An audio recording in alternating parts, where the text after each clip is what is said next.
Right. There are a lot of important differences between ECC and S4HANA, but I think to keep things simple, I'll take you through 3 of them. Great idea, Jill. I don't think Tim can process more than 3 things at a time. Good one, boss. Besides the new look and feel of the Fury user interfaces, the first differences I'd like to highlight is the much more intuitive user experience of S4HANA. On ECC, we would have to punch in your transaction code or search through the GUI. On Fury, you get a more immediate and direct access to your workflows, modules, and applications. The Fury UX in HANA increases your efficiency and productivity by giving you a cockpit view of your modules, allowing for a single entry point to access your apps.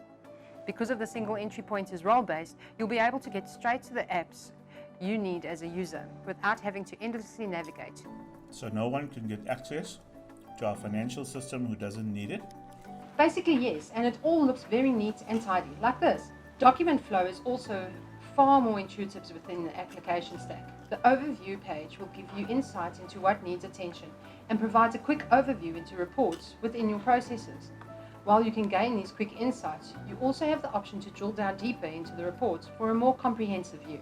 This new UX is fantastic. It's going to make running our toilet paper so much simpler across our channels. Tim, stop snoozing and pay attention. Yes, sir. The last thing I wanted to flag in this demo is the embedded analytic. It is so much easier to get analytics in S4HANA. The filter allows you to choose predefined variances for results or create your own if you're searching for something specific.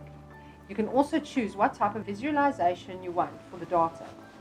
This is all very impressive, Jill. But we've got 14 weeks to roll it all out. What's the next step for Wipe Incorporated? My team and I will need to begin assessing your current environment to see what needs to be migrated and what will need to change. Like Uncle Tim's drinking habits.